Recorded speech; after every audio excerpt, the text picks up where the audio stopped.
శ్రీ ప్రేక్షకులకు నా హృదయపూర్వక వందనాలు.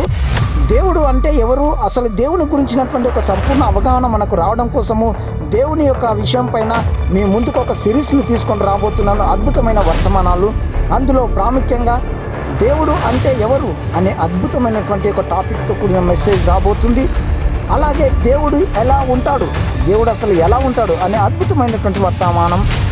అలాగే దేవుని నివాసం ఎక్కడ ఉంది, ప్రస్తుతానికి దేవుడు ఎక్కడ ఉన్నాడు అనే వర్తమానం. అలాగే దేవుని పేరు ఏమిటి, అసలు దేవునికి పేరు ఉందా, అసలు ఉంటే ఆ పేరు ఏంటి, దేవుని ఆయుష్ ఎంత, ఆయన ఇంకెంతకాలం బ్రతికి ఉంటాడు, దేవుని ఆయుష్ను కొలవగలమా అనే అద్భుతమైన వర్తమానం. దేవుడు మనుషులను ఎందుకు నిర్మించుకున్నాడు, అసలు దేవుడు మనుషులను ఎందుకు నిర్మించుకున్నాడు, దేవునికి మనుషులకు మధ్య ఎంత దూరం ఉంది అనే అద్భుతమైనటువంటి వర్తమానాలు దేవుని గురించినటువంటి సంపూర్ణ అవగాహన చేసుకోవడానికి మనకు ఎంతో దోహదపడతాయి. ఈ యొక్క వర్తమానాల ద్వారా మనం ఎంతో ఆశీర్వదించబడతాం. కాబట్టి ఈ యొక్క ఛానల్ సబ్స్క్రైబ్ చేసుకోండి, తెలియని వాళ్ళకు కూడా ఈ యొక్క ఛానల్ని షేర్ చేయండి, ఈ యొక్క వర్తమానాలు అందించండి, మీరు దీవించబడండి, ఇతరులకు దీవెనకరంగా మారండి. May God bless you, may God bless you. Channel తప్పకుండా సబ్స్క్రైబ్ చేసుకోండి. May God bless you, may God bless you.